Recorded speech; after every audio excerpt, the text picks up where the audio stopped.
receber, com uma salva de palmas e muito amor no coração, o oncologista dos Palma-Verdense, Dr. Felipe Ares. Vem cá, Felipe. Casa é tua. Obrigado. Você prefere isso aqui? Acho que eu fico ali em cima. Pode ser isso aqui. Tá bom. Casa é tua. Nilton, muito obrigado pelo convite. Pessoal, muito obrigado por me receber. Fico muito feliz de poder estar aqui para conversar com vocês um pouco sobre o Outubro Rosa e os fatores de risco também de câncer, né?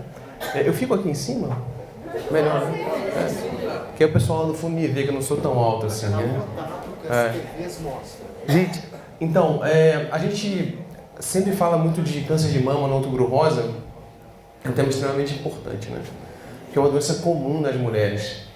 Só que hoje a gente tem eu imaginei que a gente fosse ter um público meio misto, assim, né? Homens e mulheres. Então, acho que é legal falar um pouco de fatores de risco, coisas que a gente pode fazer na nossa vida para melhorar a qualidade e reduzir o risco da doença aparecer também, tá? Então, vai ser interessante para os homens também, não vai ser só para as mulheres, né? Bom, então eu vou falar de mim antes já, né? Só para vocês me conhecerem. Então, eu sou médico oncologista. Eu acho que, se vocês não entenderam que eu sou carioca ainda, eu não ouvi. Então, eu sou carioca. Eu fiz toda a minha formação médica no Rio de Janeiro e fiz a formação de oncologia no INCA, né, que é o Instituto do Câncer do Rio. Depois disso, eu fui para a Europa estudar, fazer pesquisa com novos medicamentos. Fiquei 5 anos lá.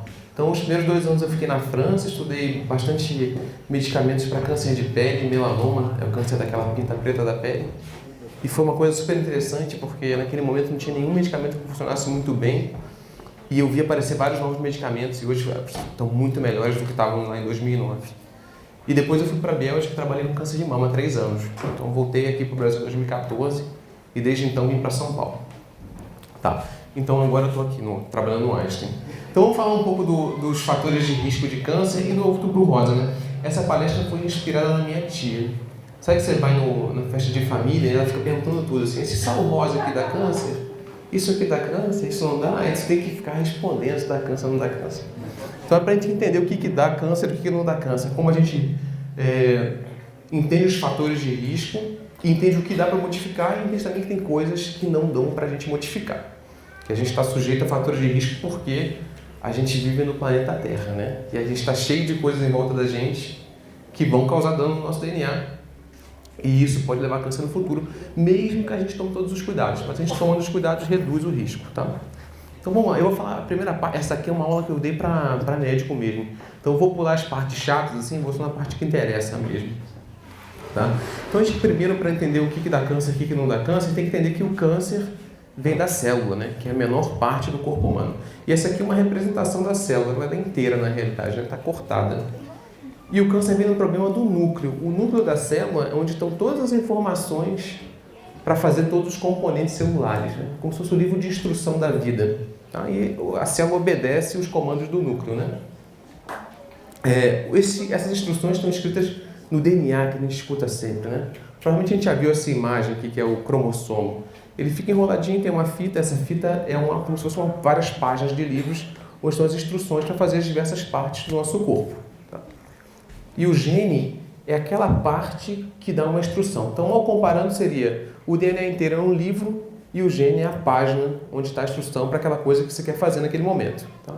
Então, por exemplo, a cor do olho, cor do cabelo, o formato do rosto, tudo isso são genes. Tá? Os genes que dão essas instruções e por isso que todos nós somos diferentes. Os genes são diferentes entre as pessoas, tem pequenas modificações, né?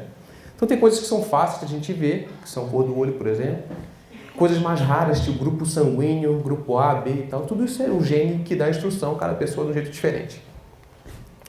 E o gene a gente consegue ler, né? Tem o projeto Genoma, né? Hoje a gente aprendeu a ler.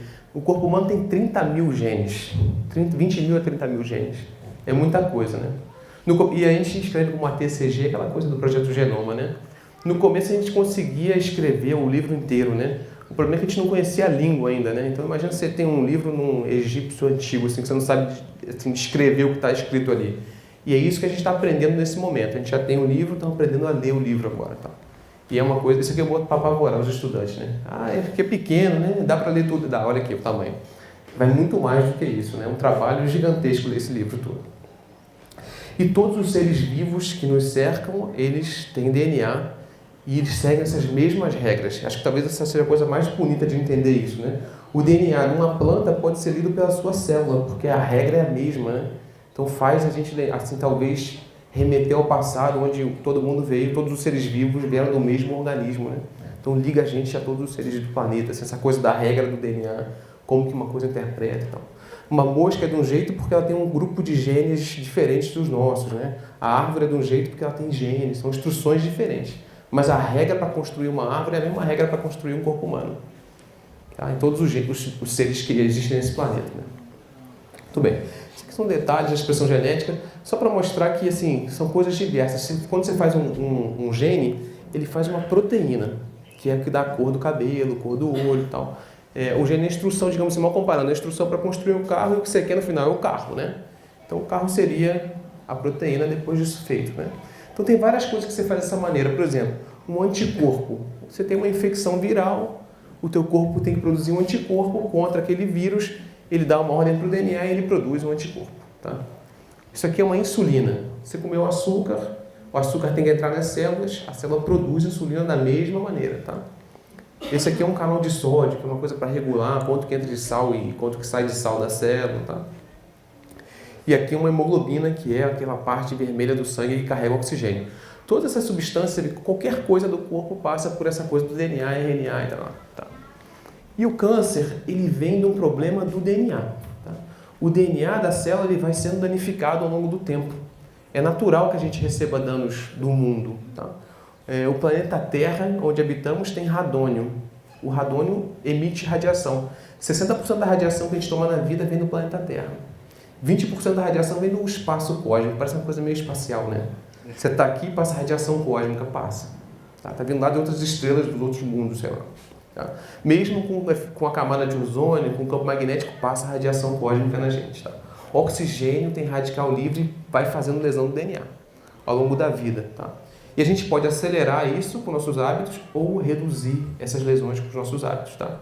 Mas elas vão acontecer. Tá? É um processo natural da vida, você acumulando erros no seu DNA. Tá? E aí você vai acumulando ao longo do tempo. E por que acontece em geral com pessoas mais velhas? Porque tem mais tempo que a pessoa viveu para receber mais danos no DNA. Tá? Muito bem. E aí tem um oncogênio. Vou pular isso aqui que é meio chato, para provar também estudante e tal. O oncogênio é o seguinte, você lembra que eu falei que os genes eles funcionam para coisas específicas? Se eu preciso transmitir oxigênio, eu faço hemoglobina. Se eu preciso botar açúcar para dentro, eu faço insulina. O oncogênio, em geral, ele é um gene que está naquela parte da célula que regula o crescimento. A gente tem sinais naturais para crescer a célula ou para diminuir as células, né? Por exemplo, você se cortou. Na hora que você se corta, as células têm que crescer para cobrir aquele corte. Tá? É um processo natural de crescimento celular. Existem mecanismos como se fossem botões de liga e desliga para crescer e parar de crescer. O problema do câncer, em geral, está nesses botões de liga e desliga. Ele fica ligado direto, a célula cresce sem controle, ou ela está incapaz de se desligar, ela não consegue fazer a morte celular programada. Então, ele, em geral, está nessas cadeias de crescimento, que são essas coisas aqui que são detalhes da biologia molecular, mas, em geral, é um problema do crescimento da célula. Tá? E aqui eu ponho assim, vocês já viram esse filme aqui? Não? Eu boto esse negócio aqui, agora eu estou dando muita aula para estudante, né? Aí eu vejo que eu estou ficando velho. Que isso aqui eu vou fazer a piada, ninguém viu o filme, né? E aí ninguém entende a piada. Mas o filme eu vou explicar. Quando você explica a piada fica péssimo, mas eu vou explicar mesmo assim, tá? O filme, ele é o Gremlins, esse aqui. Aí você compra esse bicho aqui na loja, né? No pet shop. Só que você tem que tratar ele bem, né? Ele não pode beber água depois de meia-noite e tal. Eu nunca entendi a história, né? Depois de meia-noite, porque sempre é depois de meia-noite, dependendo se for da meia-noite de ontem, né? Mas, enfim, se você trata o gene mal, ele vira esse gene ruim aqui. Tá? Então é mais ou menos isso que a gente faz com o nosso gene. Ele pode virar o gene ruim sozinho? Pode. Mas se a gente tratar ele bem, a chance dele virar o ruim diminui. Tá? Então o oncogênio ele é isso, né? É um gene de crescimento celular, que você trata ele bem, ele tem menor chance de virar um gene ruim. Tá? E aqui outros detalhes, vamos pular isso. Tá? Aqui tem outras coisas também, como que o gene pode virar um gene ruim, né? Às vezes você tem lesões do DNA que trocam uma parte do gene com o outro, né? Então, tem doenças, por exemplo, linfoma, leucemia, até uns tipos de câncer de pulmão que são lesões do gene. O gene troca uma perna com a outra, tá? Um detalhe. Isso aqui eu boto para explicar que você tem genes normais no corpo, tipo o gene que faz o beija-flor, ok, o gene normal. O gene que faz uma cobra, tudo bem, não é um gene tão bom, mas é uma cobra. Se você quebra esses genes e junta eles, aí vira uma cobra voadora. Aí não é legal. Então isso aqui que acontece em leucemia mieloide aguda, você tem aquele cromossomo de Filadélfia, que é ML4, câncer de pulmão, você tem esse tipo de coisa, tá? Isso são porque a gente acontece ao acaso, a gente pode reduzir a chance disso acontecer, tá? Então vamos falar dos fatores de risco aqui diretamente, tá? Você tem coisas que, vamos pular isso aqui para a palavra do estudante, agora é a parte que interessa para a gente. Você tem coisas que causam lesão no DNA. Esses são os piores fatores de risco, tá? Por exemplo, cigarro. Cigarro, a fumaça quando entra, ela vai acertar o DNA e quebra o DNA direto. Aquilo ali é o pior fator de risco que tem. E você tem fatores de risco que estimulam a célula a crescer. Por exemplo, reposição hormonal. Reposição hormonal não faz lesão do DNA. Mas se tiver uma célula doente, ela vai estimular a célula a crescer. Tá? Então tem fatores de risco diferentes, a gente vai entender um por um aqui. Tá? Ou vamos tentar entender o que a gente sabe até hoje. A gente vai aprendendo cada dia mais. Tá? Existe aqui uma diferença importante entre prevenção e rastreamento, né? Prevenção é evitar que a doença apareça. Então, o que é fazer a prevenção? Não fumar, dieta, exercício, manter o peso. E rastreamento é detectar a doença precocemente quando a chance de cura é maior. Tá? Então, por exemplo, quando a gente fala de outubro rosa, faça a mamografia. Mamografia é um exame preventivo do câncer. Ele não previne o câncer. Tá? Ele não evita que a doença apareça. Ele pega a doença quando ela está pequena e a chance da pessoa se curar é altíssima, passa de 95%. Então temos que entender isso. Às vezes a pessoa chega muito chateada para mim, eu sempre fiz meus exames e agora apareceu. Eu falei, mas era para acontecer isso, né? Não era para aparecer a doença, mas era para aparecer pequena, de uma maneira que a gente pudesse tratar e ter mais chance de curar, tá? Não são todas as doenças que têm exames de rastreamento, são a minoria. Câncer de mama é um exemplo de doença que tem rastreamento, tá? E a gente tem os fatores de risco, que são esses que a gente faz durante a nossa vida para reduzir o risco da doença aparecer. Então vamos lá, aqui a mamografia, por exemplo, é um exame de rastreamento. Isso é mama, né? Formato da mama, e você vê bem que, olha, detectamos um câncer aqui precocemente. Uma coisa que a pessoa não sentiria. Tá? E aí aqui a chance de cura é muito maior. Tá? E assim, a prevenção é realmente estratégia para reduzir o risco de aparecer. Tá? Existe alguma coisa para prevenir o câncer de mama de aparecer? Não especificamente, tá? Tem medidas para prevenir todos os cânceres, que são dieta, exercício, a gente vai falar sobre isso. Mas o câncer de mama especificamente não. Aqui a gente está vendo duas medidas para evitar câncer. Uma, protetor solar, evita câncer de pele. E a outra, parar de fumar. Fumar é a pior coisa que pode acontecer na vida da pessoa. Tá? Quem fuma ou quem fumou, vão parar. Isso agora. Assim, você pega assim, de cada 5 pessoas que morrem por câncer, 1 é um câncer relacionado a cigarro. Para pensar, são 18 milhões de casos por ano. Você vai reduzir em 20%. 1 em cada 5 a menos morrer. Não é ter câncer, é morrer de câncer. O cigarro é a pior coisa que tem. Tá? E aí, assim, quando eu vou lá na casa da minha avó, lá, e aí fica aquele negócio, o que dá câncer, o que não dá, vale a pena ficar enchendo o saco das pessoas? Para de fazer isso, para de fumar, para disso, para... É realmente efetivo? Reduz só um pouquinho, não vou perder meu tempo fazendo isso. Só reduz um pouquinho. Quanto que você reduz de risco com bons hábitos? 50%. É super importante prevenção, tá? Então, como eu disse antes, não vai evitar tudo, mas vai reduzir metade. Você pensa em 18 milhões de pessoas, são 9 milhões de casos a menos. 9 milhões de pessoas é o tamanho da cidade do Rio de Janeiro. A menos por ano de pessoas com câncer, se as pessoas tiverem hábitos saudáveis, né? E a gente vai ver aqui quais são esses hábitos. Esses são os principais fatores de risco, né? Cigarro, isso aqui que parece que é comida, mas eu não sei se é. E obesidade. Tá? E não adianta ficar com pinta de fortinho, porque o DNA já sabe que isso aqui não é músculo, né? Isso é gordura. Tudo bem. Então a gente identificou já um monte de fatores de risco de câncer, fora esses 3. E eles estão compilados num negócio que chama na monografia do IARC, que é um braço da OMS e tal. Então tem uma lista imensa aqui de coisas que a gente compilou. Mas qual o problema disso? Ele diferencia em grupos específicos. Assim, ele fala assim, o grupo 1, com certeza é carcinogênico, com certeza dá câncer. 118 coisas. Grupo 2, provavelmente dá câncer. 75. Possivelmente. 288. Não classificamos ainda. 503, e com certeza não dá câncer, 1. Deve ser água isso, né? Água. Mas você vê, então é difícil a gente dizer exatamente se dá ou se não dá, porque a gente tem poucos estudos ainda. Tá? Então, algumas coisas a gente sabe bem, outras a gente fica na dúvida. E aí, boa parte das coisas que a gente pergunta, tipo o sal rosa do Himalaia, vai ficar aqui, ó. A gente não sabe se dá ou se não dá. Tá? Então, esse é o problema das coisas, porque a gente não tem estudo ainda. Tá? Mas fica essa listinha aqui de coisas que dão câncer. Tá? E qual é o problema? Porque a gente não sabe exatamente, né? Ele fala assim, possivelmente dá câncer, agrotóxico. Se é possivelmente, eu vou continuar passando agrotóxico aqui. Então, não está certeza absoluta, né?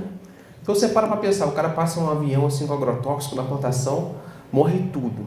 Morre minhoca, formiga, não sobra nada. Aí fica aquele tomatinho assim, vermelhinho. Fala, então, toma aqui, come você o tomatinho. Quem quer comer esse tomate? Ninguém, né, quer comer esse tomate. Então, mas a gente não consegue controlar, tá? Porque não tem estudo definitivo. Como que seria o estudo definitivo? É assim, ó, vamos fazer o estudo aqui, o pessoal que está aqui assistindo hoje. Vocês aqui, ó, vão comer só tomate com agrotóxico.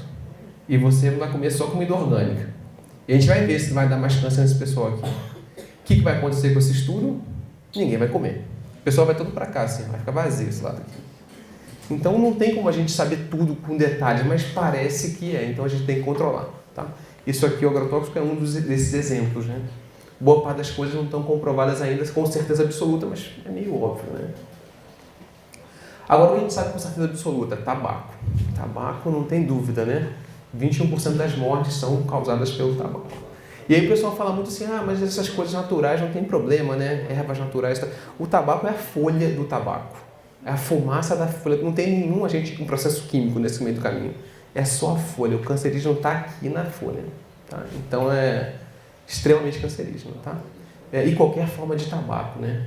Aí a pessoa fala, mas eu só fumo charuto, eu não inalo. Eu falei, tá bom, só câncer de lábio, não precisa ter câncer de pulmão. Pode ter da língua, você que escolhe onde vai ter. Tá? Então, mas é qualquer forma de tabaco. Tá? Narguilé, que agora está na moda lá de adolescente fumar, é tabaco aquele negócio. Alta carga, tá? É para ser contra esse tipo de coisa. Tá? E aqui, essa é uma propaganda de gêmeos, assim. Isso é um processo de educação, é meio terrorista isso, né? Acho que veio lá do Afeganistão, Talibã que faz isso aqui. Um fuma, outro não fuma. Aí olha aqui, essa aqui não fuma, essa fuma, não fuma, fuma. Essa aqui não fuma, essa fuma. Parece que fuma crack essa aqui, né? A cara dela. Então você vê qual é o mal do cigarro entre gêmeos, né? Então realmente é um fator de risco que faz mal para todo mundo. Tá? E aqui eu vou explicar, eu adoro essa imagem. Isso é um exame de tomografia, tá? Então o que a gente está vendo aqui? Uma pessoa deitada, a perna dela está para cá, para vocês aqui, ó. E a cabeça está lá para trás da tela aqui. E a gente está cortando o tórax e olhando de baixo para cima, tá? Então essa parte aqui da frente é o peito, tá? Aqui é a vértebra atrás, ó, e aqui é as costelas e tal. Isso é do lado direito, pulmão, aqui no meio é o coração e aqui é o pulmão, tá? Isso aqui é um líquido que fica em volta do pulmão, um derrame pleural. Tá? Isso aqui é um câncer que causa isso. E nessa imagem a gente vê o câncer e a causa do câncer aqui, ó. Não sei se vai dar para ver direito aqui. O que é isso aqui? Isso é um maço de cigarro no bolso do paciente. O cara entrou na máquina de tomografia com um maço de cigarro no bolso. Então a gente conseguiu ver a causa e o câncer na mesma foto. Tá? O cigarro, ele não tirou nem para entrar na máquina, estava no bolso assim, ó, sabe? Então é terrível, né? É um vício horrível. O tabaco é altamente viciante, né? É difícil a pessoa parar de fumar, mas tem que tentar. Muito bem, tá? Aumenta 10 a 20 vezes. Tá? E não é só câncer de pulmão, né? A gente sempre lembra câncer de pulmão, mas é qualquer lugar que passe fumaça. Então você vê boca, língua, lábio, faringe, né? Essa parte aqui da garganta, tá? E, curiosamente, o rim e a bexiga. O rim e a bexiga passa fumaça ali? Não passa fumaça ali, mas a fumaça entra no pulmão, a toxina entra no sangue, o rim filtra. Aí o rim filtra, acumula na bexiga, tá? Então tem pâncreas também aumenta, que passa pelo sangue as toxinas, tá? Então o cigarro é tudo de ruim. Temos que parar isso agora. Tá? Exposição solar, tá? Isso aqui é um fator de risco altíssimo. Sou Rio de Janeiro, né? Devia estar ótima a praia, ó. Quase ninguém, tranquilo. Todo mundo aqui fator de risco, né? Todo mundo aqui protetor solar deve ser menos da metade, tá? Porque a gente fica associando muito, a gente que é muito branco, eu sou muito branco, né? Aí quando você é menino, fala, você tá muito branco, o cara tá doente, né? Vai pra praia. Aí você vai pra praia e se queima inteiro, né? Aquela desgraça. Aí fica com bolha, enfim. Eu fui criança na década de 80, né? Não tinha lei na década de 80. Então você vai pra praia e se queima mesmo. Aquela buraco na areia. Mas a gente fica associando a esse tipo de Photoshop aqui. Não é isso, né? O sol faz isso aqui. Fica parecendo aquela pele de elefante mesmo quando você fica mais velho, né? E dá um monte de problema no rosto, né? Minha mãe tinha um monte de... Morava em Copacabana. Tinha um monte de câncer de pele depois de um tempo, porque vai causando lesão do DNA, o sol vai quebrando aqui, tá? Nem o neto gostou, ficou com a língua pra fora. E o mais perigoso é o melanoma, né? Esse aqui é um tumor gravíssimo, né? O melanoma de 4 milímetros, a chance da doença matar é altíssima, né? Em câncer de mama, 4 milímetros não é nada, operou, acabou. Isso aqui, 4 milímetros para dentro, eu tô falando, né? Não é 4 milímetros pro lado, desceu na pele. A chance de morrer é grande aqui, já, com isso aqui. Então, e esse tipo de cirurgia para tirar isso é tirar o nariz. É uma coisa horrorosa isso aqui, né? Não é tirar o melanoma, tira o nariz inteiro. Tá? Então é uma doença que a gente tem que prevenir. Não é muito comum, mas assim, temos que evitar o sol, tá? Ou protetor solar. E aqui, assim, como que descobre melanoma? Eu tinha uma amiga que era super boa, dermatologista, assim, ela super boa de ver essas coisas, assim, de fazer diagnóstico, né? Aí teve um dia que a gente estava no metrô e ela tá olhando assim, tá com a cara preocupada. O que foi? Aqui, ó, acho que é um melanoma ali no pescoço daquela moça. Falei, fala lá pra ela. Ela, não, vou ficar com vergonha. Eu falei, se você não falar, eu vou falar, e vai ser pior. Aí ela foi, falou, moça, dá licença, eu sou dermatologista, vai dar uma olhada nessa pinta aqui, ó. Ela, tá bom. Então vai dar uma olhada hoje. Vai dar uma olhada agora nessa pinta. Então, vai rápido ver essa pinta, né? Mas quem tem um olho bom vê de longe essas pintas, né? Meu olho para essas coisas não é muito bom, não. Tá? E aqui é o fator de risco, né? Que é a radiação, né? Olha aqui, quanto mais vermelho, mais radiação. Olha onde a gente está, tá aqui, ó, no meio da radiação. Só quem tem mais radiação que a gente é aqui, ó, lá em cima dos Andes. Lembra do índiozinho, assim, do Inca, que tem uma bochechinha queimada, assim? É o único lugar do mundo que tem mais radiação que a gente, tá? E o lugar que tem mais câncer de pele do mundo é a Austrália.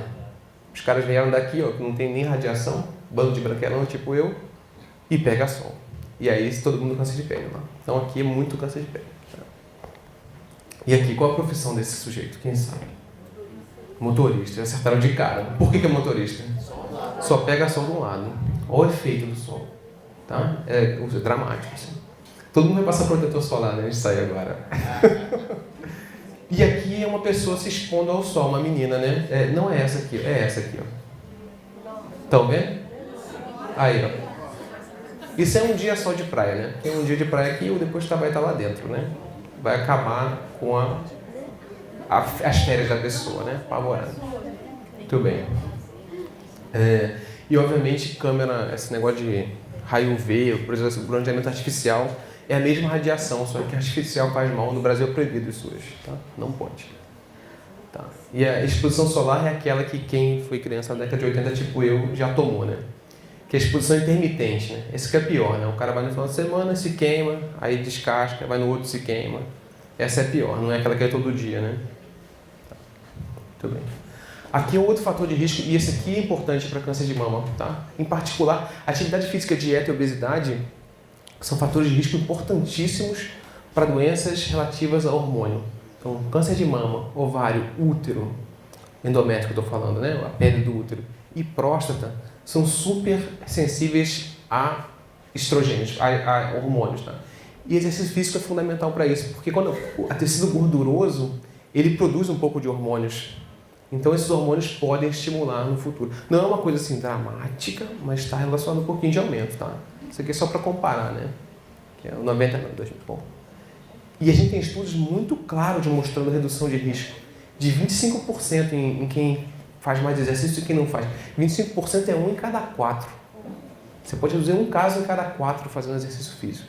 Olha como é importante isso aqui. Tá? E aqui entra bem câncer de mama, tá? Cólon também entra, intestino. Tá? E aí não adianta fazer cara feia, né? A gente já viu que os caras falam, mas eu tô gordinho, eu só vou fazer exercício quando eu estiver magro. Se tiver 2 pessoas que estiverem gordinhas, a que faz exercício tem menos risco. Tá? É independente. Então, pode fazer cara feia, mas vamos lá, vamos fazer exercício porque o exercício ajuda a perder peso e por si só ele tem esse efeito de baixar os hormônios, tá? E a inflamação. Então, super importante. Tá? Aqui também parece uma foto meio terrorista, né? Você olha assim e fala, qual que eu sou, né? Eu sou esse ou esse aqui, né? Fica meio apavorado. Mas excesso de peso também tá? Cai naquela mesma coisa do exercício. 20% dos cânceres são excesso de peso. Vê se pode. Você pega os Estados Unidos hoje, a maior parte da população está obesa, né? Então, a maior parte está com esse risco aqui. Para pensar também, a média de idade, né, dos americanos, a expectativa de vida, é 79 anos. A nossa é 76 anos. A gente não está tão atrás assim. E por que a gente não está tão... Mesmo com o sistema de saúde da gente comparado com o deles, péssimo, né? Por que eles estão assim, perdendo muitos anos de vida? Por causa disso. Obesidade, dieta e exercício. Tá? Você pega na França, a média de vida é 84 anos. Ou como é bem maior, né? Gastando metade que os Estados Unidos gastam em saúde. Tá? Olha, então todos os cânceres, basicamente. Então, aqui endométrio, aqui então.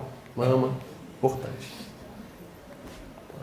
Dieta é aquele negócio que realmente toda hora a gente pergunta alguma coisa. Pode comer isso, pode comer aquilo, passa receita. O que faz mal, o que faz bem. Super difícil a gente saber também, tá? Mas assim, nenhuma substância especificamente, tipo come ômega 3, come sódio, come vitamina D, nenhuma dessas coisas sozinhas resolve. Ou diminui, ou aumenta. Tá? É um conjunto de coisas, é o hábito. E a gente vai ver aqui por quê. Tá? O problema disso aqui também é a inconsistência, né? O tipo do estudo. Lembra que eu falei o estudo lá do agrotóxico? Se a gente quer fazer um estudo, por exemplo, em ovo. O ovo faz bem ou o ovo faz mal? Para a gente ter certeza absoluta, o que a gente tinha que fazer? Tinha que pegar igualzinho, vamos dividir aqui. Ó. Agora vocês que vão se dar mal aqui. Ó. Esse lado de cá. Vocês vão comer ovo, 10 ovos todo dia.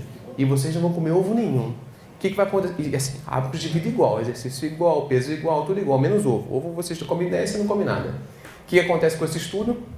Aí muda, né? O pessoal começa a vir para cá, né? No 5º dia ninguém aguenta mais comer ovo. Então essa seria a certeza absoluta, né? E a gente não tem esse tipo de estudo com comida. Qual é a outra maneira de pesquisar comida? É perguntar para a pessoa. Quantos ovos você comeu essa semana passada? Pensa vocês assim, quantos ovos vocês comeram semana passada?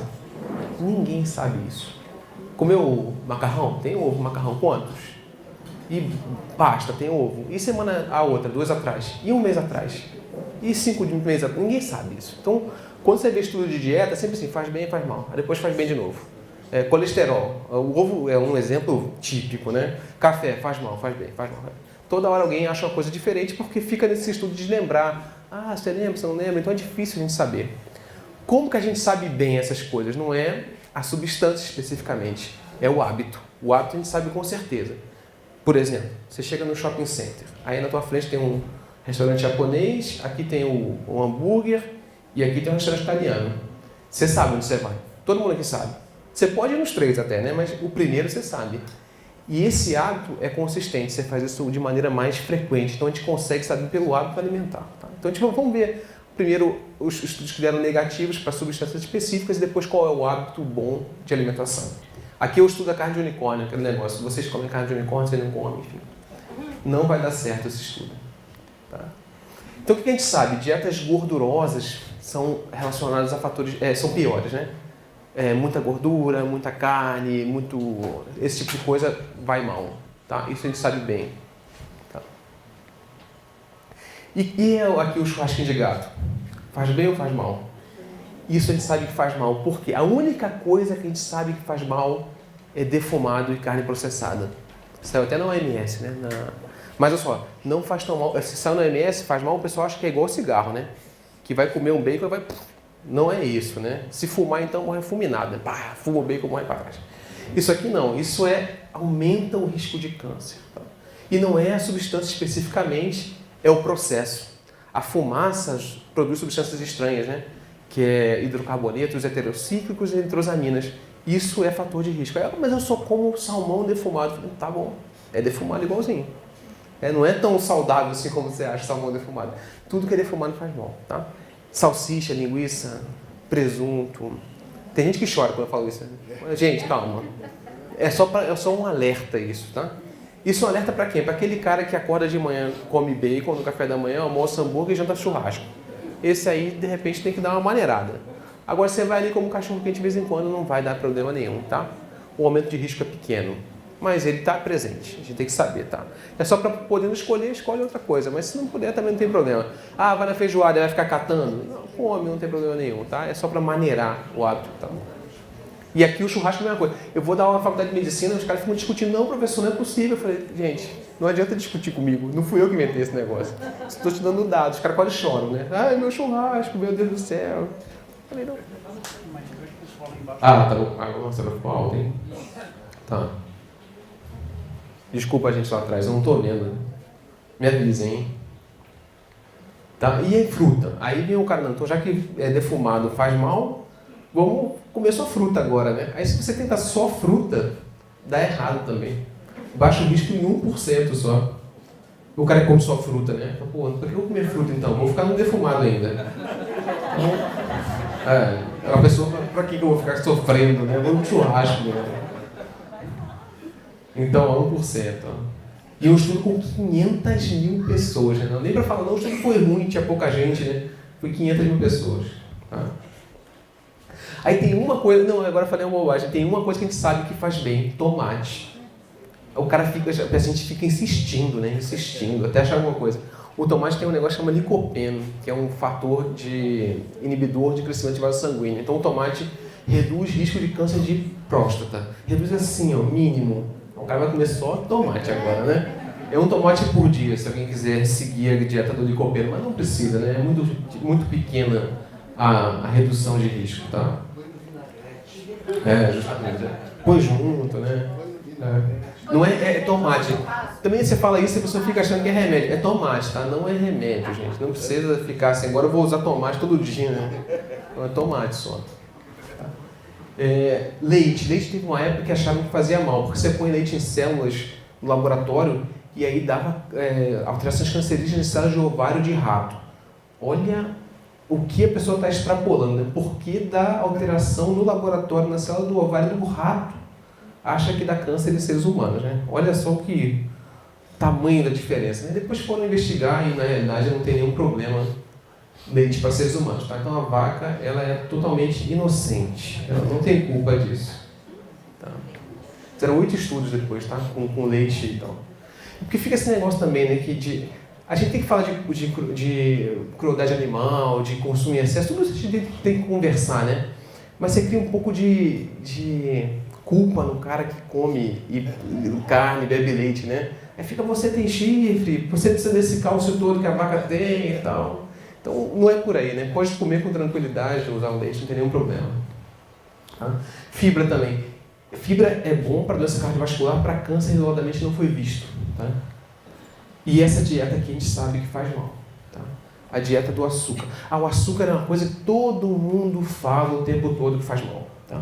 Açúcar específico, e tem uma confusão assim. Eu faço uns lives no Facebook, depois eu faço a propaganda para vocês irem lá olhar. Toda semana alguém pergunta se pode comer açúcar.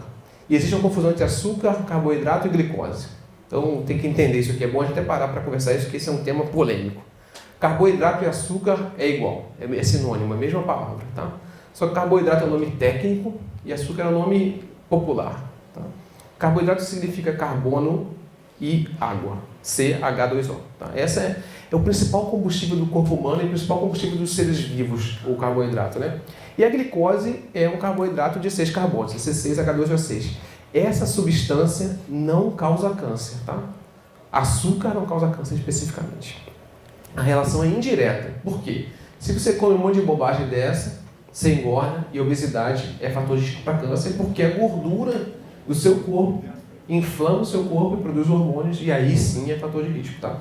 Mas o açúcar especificamente não vai fazer o câncer gosta de açúcar. O câncer é uma célula humana, doente, mas humana. Ele gosta de açúcar, gosta de carboidrato, gosta de gordura, gosta de proteína, gosta de tudo, tá? Então qualquer coisa que você comer, o câncer vai utilizar, tá? Não adianta parar de comer açúcar achando que o câncer não vai crescer, porque o nosso corpo produz também açúcar, né? Se baixa o açúcar do sangue, ele produz açúcar através da proteína, tá? Então não adianta a gente ficar achando que vai baixar o câncer por conta dessa questão do açúcar.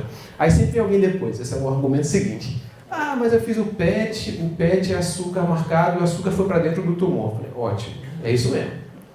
E se a gente fizer um PET agora, em vez de usar açúcar, usar gordura, vai para dentro do tumor também? Vai para dentro do tumor também. Então por que a gente faz um PET com gordura? Porque entope o pulmão e mata a pessoa. Então eu não preciso fazer um exame matando a pessoa, né? É um exame. Né? Então fazer proteína marcada, também vai marcar dentro do tumor. E depois entope o rim, aí tem que fazer diálise. Então eu prefiro fazer com açúcar, né? Vamos continuar com açúcar aqui. Tá? Então açúcar especificamente não é o açúcar que você põe no cafezinho que vai fazer a doença crescer, para maneirar não comer esse tipo de coisa aqui, tá? E tem uma outra coisa que é o pico da insulina, né? Quem tem resistência à insulina ou pré-diabetes, aí sim, isso é um fator de risco, tá? Mas é a insulina que sobe, né? A insulina é um fator de risco alto, tá? Um fator de risco moderado, tá? E aí vem o cara ômega 3. Eu fui tinha no programa da Kátia Fonseca, né? Conversar sobre fatores de risco. E aí estava conversando, ela foi vender um ômega 3 assim, ó. Aí eu falei, ela vai voltar, vai me perguntar, e eu vou falar que não tem nada a ver, eu vou acabar com a venda dela, né? Aí ela foi, vendeu, voltou, não tocou no assunto, achei ótimo, estava super preocupado. Falei, meu Deus, ao vivo, né? Não tem nem como corrigir. Então, mas o ômega 3 especificamente não tem nenhum problema, tá? Não tem nenhum benefício adicional. Porque tomar por outros motivos, tome, mas assim, não previne câncer, o ômega 3, tá? E vitamina também tudo errado. Esse aqui é a melhor coisa para entender vitamina e câncer. Se você come a maçã, você não precisa da vitamina. Se você já tem as vitaminas da tua dieta, você não precisa suplementar a vitamina, tá? Vitaminas vêm naturalmente, tá? Vitamina C é a mesma coisa. Agora existem alguns estudos que talvez vitamina D ajude, estamos olhando, mas até o momento que a gente saiba não tem tanta interação com vitamina D, tá? Cálcio também não. Selênio eu acho muito bom. Eu fui ler sobre selênio e falei, que diabos é selênio, né? Primeira vez que eu vi isso. Aí eu fui olhar na tabela periódica, é um elemento da tabela periódica. Nem sabia que a gente comia selênio, né? E selênio tem nos nutrientes, né? Nesses castanha, né? Esse tipo de amendoim e tal. E aí fizeram um estudo, eu lembro disso, que eu estava na residência, tá? Foi 2007, estava estudando no INCA, tá? 35 mil homens, select E. Aí você fica acompanhando 35 mil homens fazendo selênio e fazia aqui vitamina E, se não me engano. E no final, o que você descobre? Que não faz diferença nenhuma. Imagina a frustração, né? Você completa 35 mil pessoas e não tem nenhum tipo de efeito selênio, nem vitamina E. Então não tem efeito. Mas a gente sabe agora, né? Foi um estudo importante de ser feito. Tá? E o que a gente sabe com certeza que melhora? Hábito alimentar. Tá? Então por que eu sei que o hábito alimentar? Porque é aquela coisa consistente. E aqui o cara que come fruta, que faz dieta orgânica, come integrais, peixe, está vendo? Eu sabia que ia dar certo. Pode ser que não seja a substância especificamente, mas tudo junto é o que dá o benefício. Tá? Então, essa dieta que a gente chama de dieta do Mediterrâneo, que é fruta, tubérculo, grão integral, bastante proteína de peixe, óleo, tá? Essa é a dieta que está relacionada com a melhor desfecho. Né? A gente já sabia isso, na realidade. Né? É a dieta que a tua avó te falava para você comer quando você era criança. Né? Então, a tua avó estava certa, viu? Depois de um monte de estudos, se tivesse escutado sua avó, né? Não precisava gastar tanto tempo com isso. Tá? Então essa aqui é a dieta. Tá? Tem um estudo que mostra claramente, que é o estudo assim, vocês comem de um jeito, vocês comem de outro. E mostra claramente a redução de risco de câncer, tá? Com essa dieta. Aí está aqui o pessoal na dieta. Aí aqui o cara que chorava no churrasco fica feliz porque tem cerveja na dieta, né? Então, pelo menos cerveja sobrou, né? Então um pouco de álcool moderadamente pode, tá? E aqui essa dieta é a dieta ruim, né?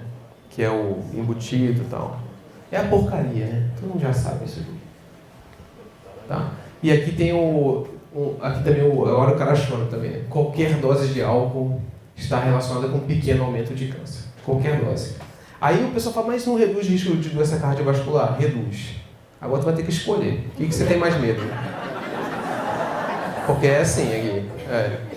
Ou um ou outro. Tá? Assim, a gente tem um prazo de validade, né? Ninguém está aqui para sempre. Tem que também correr riscos na vida, né? Aí a recomendação é um copo só agora, né? Só um copo. Esse aqui tomou 2. Né?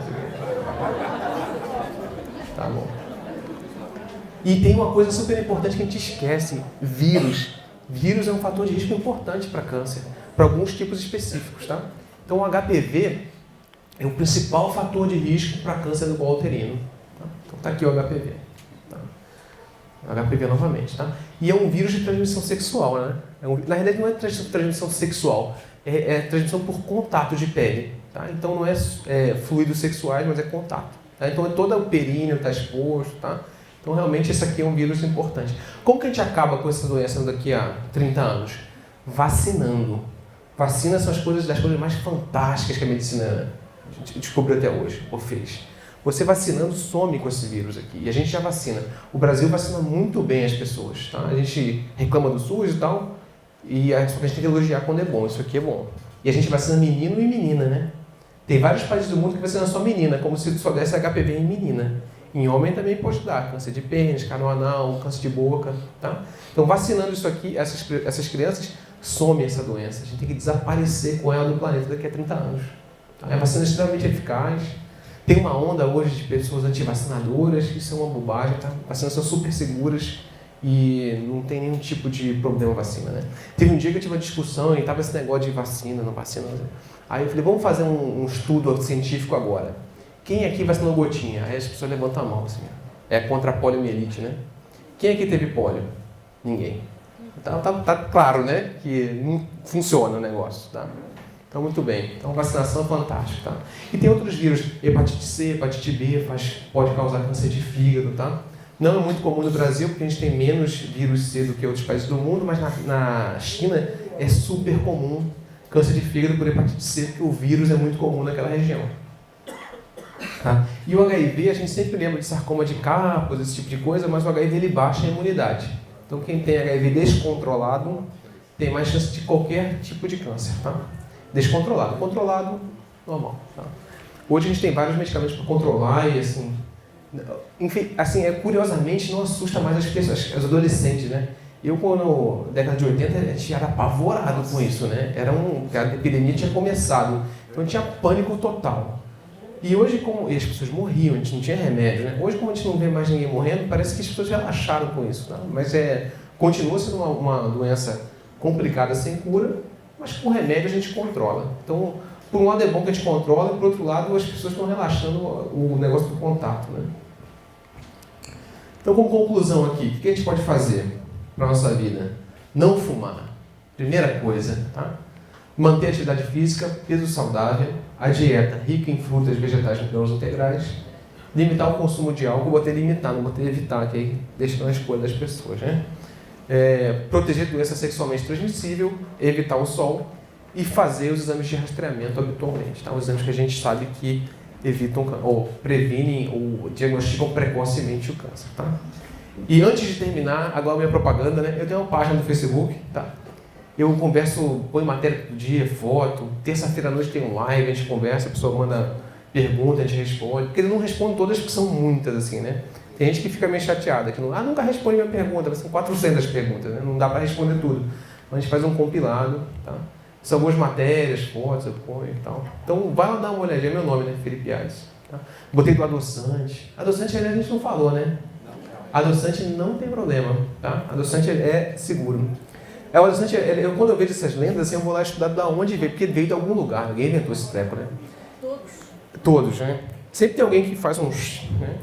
Eu fui dar essa aula há 2 dias atrás, e no terceiro slide eu parei, porque começou a pergunta, e eu não dei o resto da aula, fiquei só falando de mitos, assim, né? E o adoçante teve um estudo com ciclamato e sacarina, que são 2 adoçantes antigos, em rato. Aí eles davam em alta dose para rato, né? A dose equivalente a ser humano seria 7 quilos. Imagina, vem um pacotinho assim, você tinha que comer um tijolo, né, de adoçante. E aí o adoçante junto dava câncer de bexiga no rato macho. Ok. Só bexiga e só no rato macho.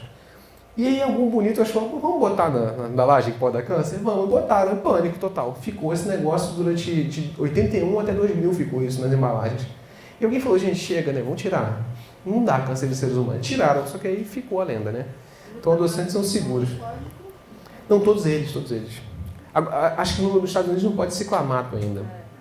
Mas é por conta desse medo excessivo, né? Outro dia o cara queria botar aqui celular da câncer no cérebro, nos Estados Unidos. Imagina se põe esse negócio. Aí vira um negócio do mundo, né? O celular não tem problema também não. É onda de radiofrequência, né? É igual onda de porta de banco, radar e tal, né? Micro-onda, não tem tanto problema. Só tem problema se for aquele que explode, né? Mas aí não é câncer, né? Perde a orelha só. Né? Tá bom. Então esse aqui é o site, dá uma olhadinha. Gente, isso aqui é um site novo também, acabei de sair, então dê uma olhada também. Gente, muito obrigado por me escutar.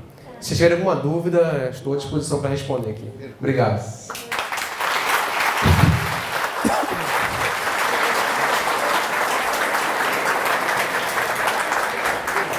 Pergunta é sempre um tem que começar. Um começa e vai. Doutor Felipe. Vamos lá, começou.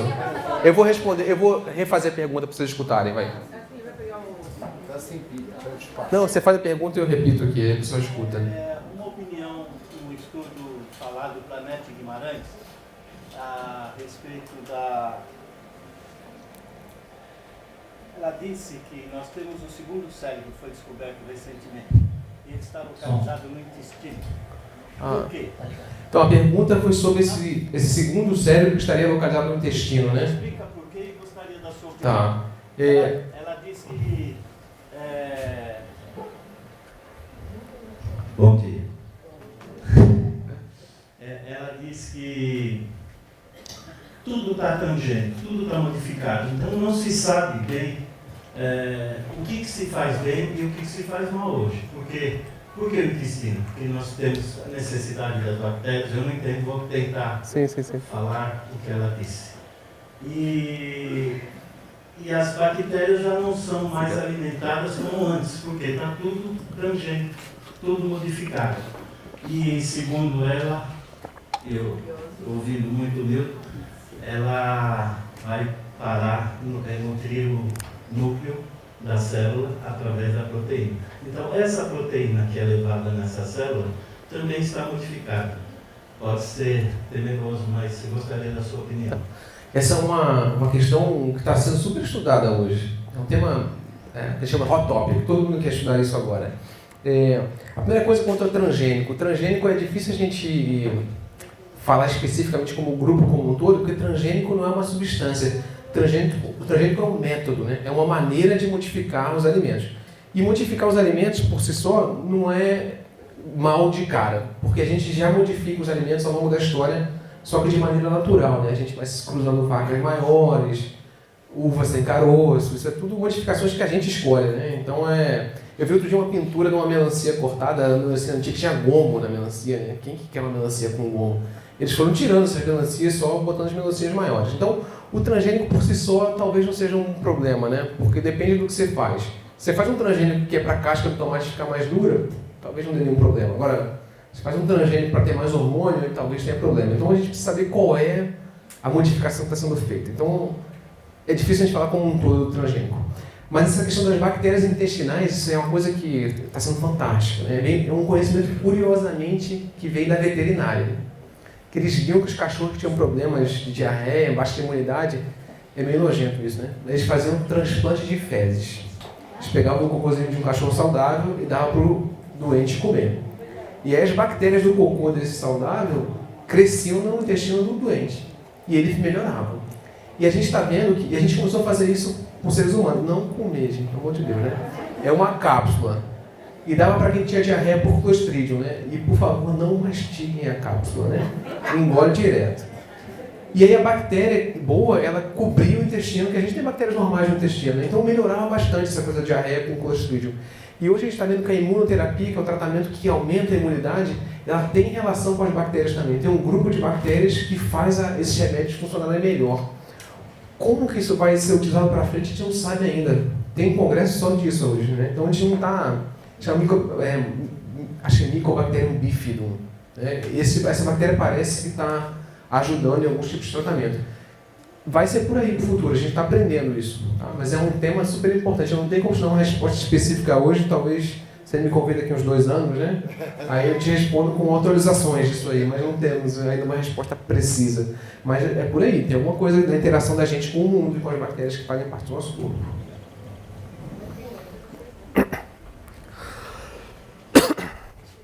Bom dia. Bom dia.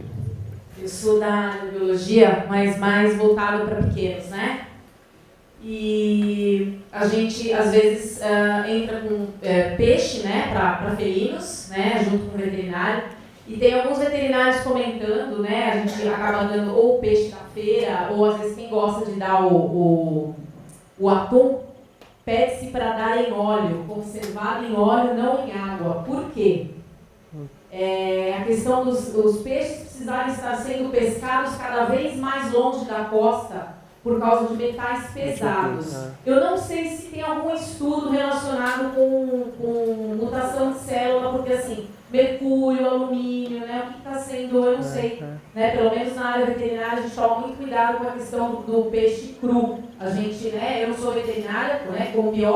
conversando com os veterinários, eles sempre falam isso. Optem por peixes conservados em óleo, né? Vocês têm alguma coisa para ser humano nessa área? Tá. Essa é uma preocupação verdadeira, né? O mercúrio, não o mercúrio, as pessoas acham que o mercúrio é tudo igual, né? Aí não querem nem usar termômetro mais, né? Ai, vai contaminar. Esse mercúrio é um mercúrio inerte, né? O problemático é esse que você falou, que é o metilmercúrio. E ele é usado muito para garimpo, né? Para separar ouro e tal. Então, quando isso cai na água, tem um processo com algumas bactérias, e aí o mercúrio, esse pode ser incorporado pelos peixes, e aí tem aquele processo que chama de magnificação trófica, né? Ele come uma bactéria, para a bactéria é pouco, aí o peixe come 1 milhão de bactérias. Aí um peixe pequeno come a bactéria. Aí vai somando, e aquilo vai acabar de juntar em quem? Na gente. Existe esse problema e essa preocupação, agora a gente não tem como quantificar ainda. Eu não sei se existe algum, agora é realmente uma dúvida minha, eu não sei se existe algum tipo de controle para ver se tem metal pesado em peixe, né? Isso é uma coisa preocupante. Sabe que tem uma coisa que é super preocupante, que a gente não... Vai apavorar as pessoas agora aqui, ninguém mais comigo. A gente não controla direito, é amendoim. Amendoim ele é colonizado por um fungo que produz aflatoxina e é extremamente cancerígeno isso, tá? Tiraram um paçoca aí de circulação por causa de contaminação por aflatoxina. Então a gente controla mal isso, né? Vem da onde a gente menos imagina, né? Você fica imaginando, vou comer bem, vou comer aqui uns amendoim, coisas assim que tem óleos e tal. Contaminação por um fungo que tem uma coisa cancerígena. Então temos que ser bem atento a como que a gente está controlando o que a gente consome, né? Parabéns pela sua apresentação, obrigada por dividir o seu conhecimento com a gente. No momento você fez uma citação de que o risco de você tomar o sol de forma intermitente, né? Então você toma sol só no final de semana, isso pode ser um fator desencadeador ou mais agravante. E em relação à carne, por exemplo, ou algum outro fator, né?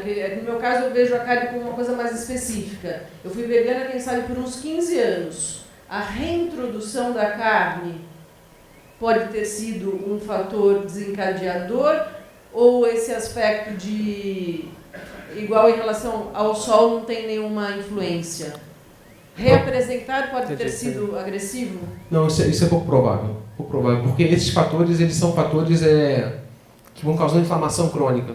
Tá? É o hábito. Comida é mais o hábito, né? Não deve ter sido isso. Eu falei aqui um monte de fatores de risco, mas a gente sabe que a maior parte das coisas é acaso. Tá? Então a gente quer controlar tudo, né? Mas a gente não controla a vida, né? A gente, enfim. Mal comparado, eu sempre dou um exemplo dessa coisa de quem vai desenvolver, quem não vai desenvolver. Aquele jogo de batalha naval, lembra? Que você tem que jogar e tal. Você quer afundar um navio. Se você der um tiro muito bem dado, assim, B-37, pum, acertou o submarino, afundou. Se pegar uma radiação cósmica num pedaço do DNA que estimula a crescer, por que foi ali? Não sabemos, né? Pode acontecer de crescer, né? O hábito, ele vai ser mais importante quando ele é crônico, né? Então, introduzir carne, eu tenho a impressão que não, né? Isso é uma coisa mais a longo prazo. E câncer de intestino, especificamente, ele é uma doença que ela cresce de maneira silenciosa por muito tempo, né? Entre a primeira célula doente até o câncer ficar detectável, a gente imagina que são uns 10 anos. É muita coisa, né? Então, provavelmente não. Eu não saberia te dizer, porque, né? O que a gente quer, o médico... Tem duas coisas que eu gostaria de ter. Uma bola de cristal, para saber o que vai dar certo e o que vai dar errado. E outra aquele frasquinho que vai resolver todas as coisas do mundo, né? Mas essas coisas a gente não tem ainda, né? Esperamos ter no futuro. Mas provavelmente a resposta seria não para a pergunta. Bom dia. Oi, bom dia. Eu queria uma informação. Daquela escala, não me lembro o nome, do risco, da mamografia, dos 4, nível 1, nível 2, nível 3, é o RADS. O BIRADS, tá. Exatamente. Qual é o número que dá que a gente precisa realmente ficar no controle? E uma outra pergunta, rapidamente. Um trauma externo pode causar o câncer de mama? Excelente. Sabe que eu ia escrever uma matéria exatamente sobre isso, assim, mitos de desenvolvimento de câncer de mama. Trauma de maneira nenhuma, tá? Trauma faz um negócio que a gente, se bater com muita força na mama, pode morrer uma célula mamária, e aí faz um negócio que se chama esteatonecrose. E é um nódulo, você palpa o nódulo, né? Então parece que mas aquilo se dissolve com o tempo. É mal comparado seria um hematoma, né? Mas é um hematoma com gordura, tá? Então, trauma não. O BIRADS, ele é um método para te dizer qual é a chance da imagem ser câncer. Aí não quer dizer que quanto maior, mais grave a doença. Ele quer dizer, eu olhei a imagem e por essa característica a chance de ter câncer é baixa ou é alta. Tá? Então como que a gente classifica? 1, 2 e 3 são alterações que a gente chama de benignas. Né? Você olha e fala, isso aqui não deve ser nada, é uma bola circunscrita, é uma glândula, é um cisto. Tá? 4 e 5 são coisas que a gente já começa a se preocupar, o nódulo irregular, microcalcificação. Por que chama câncer? Né? O nome câncer vem da Grécia Antiga, vem de Hipócrates, né? O pai da medicina. Ele achava que o câncer parecia com caranguejo, igual o símbolo mesmo do signo do câncer, né? Porque ele tinha patinhas que jogavam células à distância. E tal. Então, quando tem uma coisa espiculada, uma coisa que parece um raio de sol, a gente fala o BIRADS 3, 4. Então, a chance de ser câncer é maior com 4 e 5. Tá? Então, 4 e 5 a gente já precisa fazer a biópsia para olhar. Tá? E se ele dá 6 não é dar, né? Na verdade, 6 é você já sabe que tem câncer e o médico pede a mamografia para planejar a cirurgia, por exemplo. Tá? Então, de 1 a 3, benigno, 4 e 5 a gente vai investigar, 6 você já sabe, e às vezes dá 0, né? A pessoa fala, eu tive BIRADS 1, eu queria que desse 0. Falando 0 não, gente. 0 é quando não deu para ver. Desculpa aí, o exame ficou ruim, faz de novo. Tá? Então, são essas classificações, né? 1, 2 e 3 é só observar. Tem gente que quando dá 3, fala assim, em vez de fazer 1 ano, faz com 6 meses para dar uma olhada mais rápido. Mas a gente fica bem tranquilo. O importante da mamografia, olha aqui como é a beleza da coisa do rastreamento. Se você fizer todo ano, você vai ter como comparar. Então, se apareceu novo, você fica, opa, isso aqui não tinha ano passado. Já fica mais atento àquilo. Tá? Então, é importante ter sempre o comparativo também. Tá? Você mais ou menos respondeu o que eu ia perguntar, mas eu queria aprofundar um pouco mais. Esse cisto que aparece, que a gente chama de benigno, mas ele está numa escala de controle, então de 6 em 6 meses. Sim. Ele pode efetivamente caminhar para um câncer, e aí a outra pergunta seria, o que fazer daí, quando isso já apareceu, para evitar que caminhe para um câncer? Entendi. Tem aquele provérbio, assim, meio idiota, mas é verdadeiro, né? Uma coisa, outra coisa é outra coisa, né? O cisto é uma coisa, é sempre cisto, tá? O cisto não tem nenhum problema. Se for um cisto regular com líquido dentro, é só acompanhar, tá? Mas aí, então tá, cisto, pronto, não vou fazer mais nada. Não é porque você tem cisto que não pode ter outra coisa depois, né? Então tem que acompanhar para ver se não vai aparecer outra coisa. Mas o cisto, se for cisto simples, não tem problema nenhum. Às vezes tem um cisto que é complexo, uma coisa assim, um nódulo que tem água dentro. Isso aqui está estranho. Mas cisto simples não é nada. Em geral, é alteração da própria do ciclo menstrual, né? Uma glândula que fica um pouco mais dilatada para onde passa o leite. Não tem nenhum problema em geral. Então. Eu gostaria de... Bom dia. Eu gostaria de saber do colega a hipótese do câncer e a relação entre o câncer e doenças emocionais, principalmente depressão, e também se você tem alguma hipótese para o resultado que nós observamos clinicamente de alguns pacientes que melhoram com os passes energéticos com o câncer. Se você levanta alguma hipótese que é através da imunologia ou se é algum outro fator. Obrigado. Excelente pergunta, né? Uma coisa que a medicina já se preocupou longamente, né? Então, o primeiro grande estudo que eu acho emblemático para estresse e câncer, não é só estresse, né? É tipo assim, estresse, tristeza, tudo, né? Eles compararam judeus que passaram pelo Holocausto, quer dizer, o maior estresse que pode haver na vida da pessoa, em campos de concentração e tal, com os judeus que moravam em Israel naquela época. E aí viu-se que essas pessoas que tinham passado por esse estresse tinham mais câncer que as outras. Só que quando você vai olhar exatamente qual é a doença, são doenças do maltrato. São infecções virais, desnutrição, não come bem e tal. Quando você pega pessoas que não passaram por situações extremas, e aí a gente tem uns estudos com mais de 50 mil pessoas, o estresse, ele não desencadeia a doença. Tá? Então, ele não é gatilho da doença. Mas existe uma relação, como você falou, com o estresse, com o resultado do tratamento. A gente vê que pessoas que estão tristes, ou então estão com dificuldades assim, emocionais por conta diversa, não só do tratamento, vão pior. Tá? E aí, existem duas hipóteses. Uma é porque a pessoa não se cuida direito, não faz os tratamentos que precisa, não toma os remédios. E a outra é essa que você falou, que talvez esse mecanismo de estresse ou de depressão vai mexer com os hormônios circulantes. E aí esses hormônios podem fazer a doença crescer mais rapidamente. Isso é uma teoria, mas é uma teoria que faz sentido na minha cabeça, né? Porque você tem relação com tudo bom, né? Então, talvez os tratamentos outros, eu não vou poder te dizer porque eu não faço esse tipo de tratamento, mas talvez esses tratamentos outros que modulem isso pode ajudar. Eu não vejo, assim, eu vejo o mecanismo fisiopatológico disso ajudar, tanto de piorar quanto de ajudar. Então, essa hipótese pode ser verdadeira, sim. Eu não tenho não tenho nada que eu vi confirmatório, mas faz sentido para mim. Bom dia. Queria saber qual é a importância, se é que ele existe, do fator genético no desenvolvimento de câncer, e aproveitando que tem muita pergunta, deixa eu fazer duas rapidinho. Qual é a incidência de câncer de mama no homem? Ah, tá. Boas perguntas, né? Então, o fator genético é um fator importante. Tudo que a gente falou hoje não é genético. Tudo que a gente falou isso é fatores de risco por viver aqui nesse planeta Terra, né? E essas coisas que a gente fez foi adquirir mutações ao longo da vida, né? O fator genético é quando você já nasce com isso. Você adquire do seu pai ou da sua mãe. Isso é mais comum em populações que são mais circunscritas, né? Tem mais consanguinidade e tal. Então, o judeu, Ashkenazi, né? O DNA é o pior possível, né? Todas as doenças genéticas passam de um para o outro, assim, sabe? Que é a história da Angelina Jolie, vocês devem ter acompanhado, né? Ela tem a mutação do BRCA1, a mãe dela, 4 familiares tiveram câncer de mama e vieram a falecer por isso. E aí ela tinha aquela mutação, já nasceu com aquele problema, tá?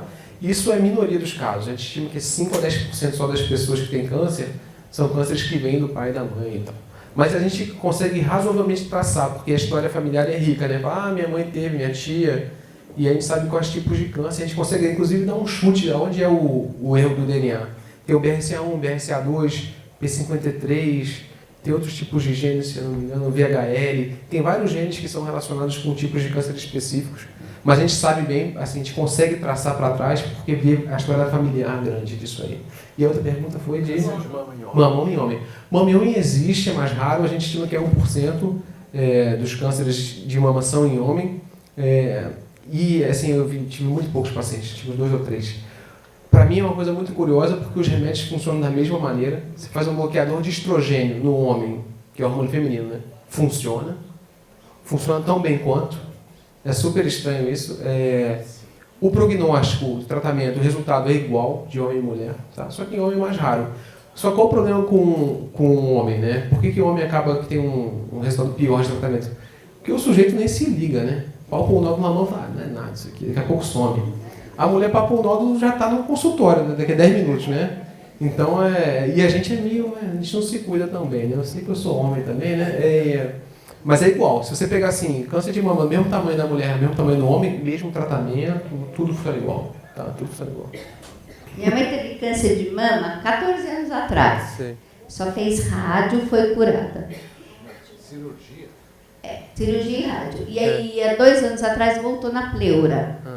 O câncer não foi... ela não foi curada por causa da mama ou ia voltar na pleura? Como é que é? Ela operou, 14 anos depois voltou. Voltou na pleura. Não. Ela tomou algum tipo de bloqueador hormonal ou não tomou? 10 anos. Tomou inibidor da aromatase, alguma coisa do tipo. Tá. Essa é uma situação super rara de acontecer, viu? Mas existe. E existem alguns subtipos de câncer de mama. Hoje a gente sabe que não é uma doença só, né? São 4 doenças. Então a gente tem o hormônio positivo, que a gente divide em 2, cresce rápido, cresce devagar. O triplo negativo e o R2 positivo. Esse tipo que ela teve provavelmente foi lobular, o hormônio positivo. Lobular hormônio positivo, né? Isso aí que acontece. É uma doença que cresce lentamente, então não adianta você fazer químio, porque a químio ela atua na célula que cresce rápido. Tá? Então o que a gente faz? Faz bloqueio, opera, tem que tirar, né? E faz bloqueio hormonal por longa data. O que aconteceu provavelmente é que sobrou alguma célula em algum lugar que na hora que separou o bloqueador hormonal, ela começou a crescer de novo lentamente. Tá?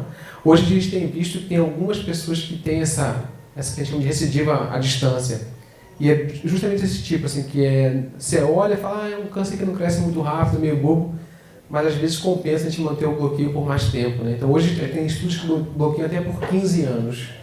Tá? Então provavelmente sobrou alguma coisa e ela foi crescendo muito devagarzinho na hora que você tirou o hormônio. O problema é aquele negócio que eu falei, a bola de cristal. Quem é quem?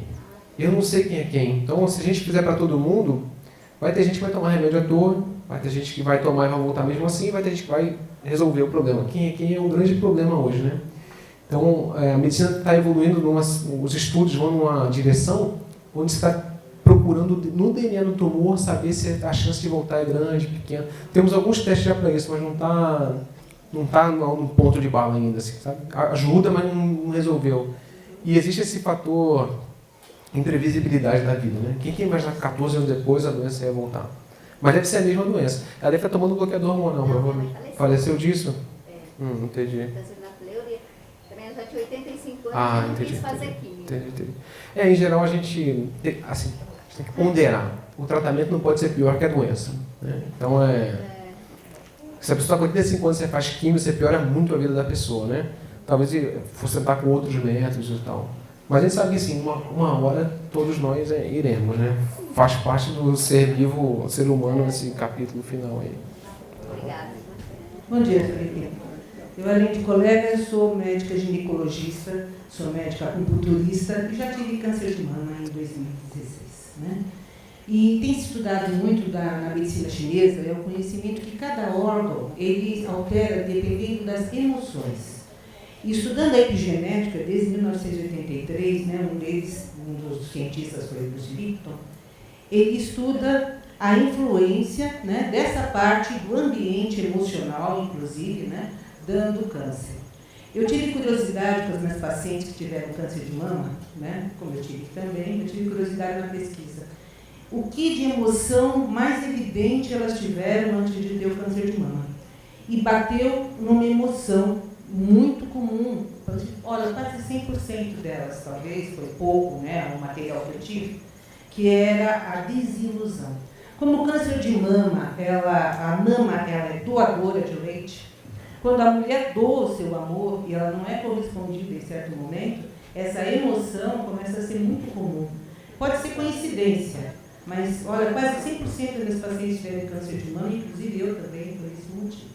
Eu acredito que sim, porque é uma coisa muito constante nos cânceres de mama. Então, eu queria saber se vocês têm algum estudo, né, baseado em emoções, ou então nessa parte de epigenética como meio influenciando, não só a genética, porque hoje em dia se fala muito que a genética, quem é filha de pessoa com câncer de mama vai ter câncer de mama. Eu não tenho ninguém na minha família com câncer de mama, ninguém. Em 3 gerações eu tive. Né? Os ginecologistas faziam a mamografia, tudo. O câncer de mama é uma doença que vai ficar cada vez mais frequente. Assim, câncer em geral vai ficar mais frequente por alguns motivos. Uns bons, outros ruins, né? Paradoxalmente, né? Falar que vai ter mais câncer vai ser bom é estranho, mas assim, a gente não morre mais de tuberculose, pneumonia, doença cardiovascular, a gente controlou bem. E a gente está envelhecendo cada vez mais, a população está vivendo mais. Então, acaba que sobra o câncer, né, que é uma doença mais complexa. Então, a chance de uma mulher ter câncer até os 80 anos é 1 em 8. É uma chance que não é desprezível. 12,5% de ter câncer ao longo da vida, uma mulher. É quase a mesma chance de um fumante ter câncer de pulmão. Veja aí, né, só por ser mulher. Então, não é de se espantar que a gente vai ver mais câncer de mama. Então, essa é uma das coisas, né? Então, mesmo que você não tenha história familiar, pode acontecer. E essa coisa genética a gente sabe bem porque a gente consegue medir. Eu vou no DNA, olho, está diferente, está errado isso aqui, a gente consegue mensurar. Então, isso é uma coisa que a gente sabe bem, porque a gente consegue medir, tem ferramentas para você observar aquilo. Né? Quanto à questão da emoção, a gente não tem nenhum tipo de estudo que te prove que é gatilho para câncer. Não tem estudo. O não sempre é complicado, né? Eu tinha um professor que ele falava assim, você perguntava um negócio, ele falava assim, não sei. Aí depois ele ficava assim, ficou chato a falar que eu não sei, né? Ele falou, ninguém sabe. Aí depois ele fica, não, mas ninguém sabe, talvez ninguém saiba. Ele falou, não sei se alguém sabe. E a resposta sempre que não era assim, não sei, ninguém sabe, não sei, ninguém sabe, não sei se alguém sabe. Então não é difícil. Então, mas até agora a resposta é não, ninguém sabe, não sei se alguém sabe. O que a gente sabe que emoção é gatilho é doença reumatológica, né? Lúpus, artrite reumatoide, fibromialgia, tudo isso você tem um estresse qualquer, que seja na vida, pode ser até trabalho, né? E a pessoa que já tem uma predisposição, aí chama de gatilho, já está engatilhada lá, a doença, você aperta e a doença vai adiante. Para câncer, a gente tem uma relação com o pior prognóstico, né? Ficou deprimido, estressado e tal, tem um pouco, mas não é determinante também, sabe? Não é assim, não fique estressado, não fique mal porque a tua doença vai pior. Não, é normal a pessoa que está em tratamento montanha-russa, vai bem, vai mal. E isso não parece ser uma coisa que é determinante do que vai acontecer, né? A gente não sabe ainda. Então, eu não vou poder dar uma resposta precisa, vou manter igual o meu professor, Manuel, primeiro período da faculdade. Não sei, ninguém sabe, não sei se alguém sabe esse aspecto, mas para doença reumatológica sim, para câncer não sabemos ainda. Depois de toda essa palestra e todas essas perguntas e explicações, eu fico sempre na dúvida, mas aquela senhora quase falou que eu estou aqui agoniada por falar. A mágoa. Acho que a mágoa é um grande gerador dos cânceres, por toda a minha experiência de vida. Eu não sou médica, não tenho nada da área, mas eu acompanho, eu leio muito, e a maioria das pessoas que eu conheço, que tiveram câncer e que eu ouço falar, passou por um momento estressante e tem uma mágoa no coração. E só quando ela perdoa, ou quando ela se livra dessa mágoa, é que isso se dissipa e encontra cura. Ou não. Então, é uma doença multifatorial, né? A gente viu que você vai acumulando erros no DNA ao longo da vida. Tem pessoas que já nascem com esse problema. Então, é difícil a gente falar que é uma coisa especificamente isso aqui, né? É um somatório de coisas. E essa tem um problema também que é uma coisa típica do ser humano, né? A associação e causalidade. Né? A gente acha que porque a gente quer achar ordem no mundo em tudo, né? Ninguém gosta de conviver com acaso. E aí a gente começa a achar associações com as coisas, né? É claro que a pessoa que está doente vai passar por um turbilhão de emoções e vai vir mágoa também. Porque fala, pô, eu precisava que fulano me ajudasse, não me ajudou, ajudei aquela pessoa naquele momento e tal. Então, vem junto tudo isso. É difícil a gente dizer quanto de responsabilidade tem cada coisa, né? Porque a gente sabe que, assim, alteração no DNA, com certeza, eu sei que emoção não causa. A alteração hormonal, possivelmente. Então, possivelmente ele não causa o erro do DNA, mas pode ser que ele estimule uma coisa doente a crescer. São todas hipóteses, tudo merece ser avaliado. As pessoas falam que a radiografia ela também é um desencadeante de câncer. Mas e se nós precisamos fazer mamografia uma vez por ano? E quem tem chance de estar com câncer ainda vai fazer em 6 meses? Quer dizer, além de ter que fazer antes, corre esse risco. Como fica isso? Excelentes perguntas essas aí. São perguntas que geram discussões longas até. Então vamos falar, primeiro vamos falar da mamografia antes, né? A mamografia, ela te dá uma dose de raio-x, sim. E raio-x é uma coisa que causa câncer, sim. Tá? Mas é uma dose alta? Não, é uma dose baixa de mamografia. Se a gente pega ao longo da vida, só 20% da dose de raio-x que você toma vem de exames médicos. 60% vem do planeta Terra, do radônio, e 20% vem do planeta, né? do espaço. E a gente tem mecanismos de reparo do DNA. Então, mesmo que aquela radiografia te dê uma dose de raio-x, você provavelmente vai corrigir aquele erro. Tá? A dose da mamografia de raio-x equivale à mesma dose que você toma por viver 3 meses no planeta Terra. Tá? É uma dose bem baixa, assim, né? É lógico, a gente não vai...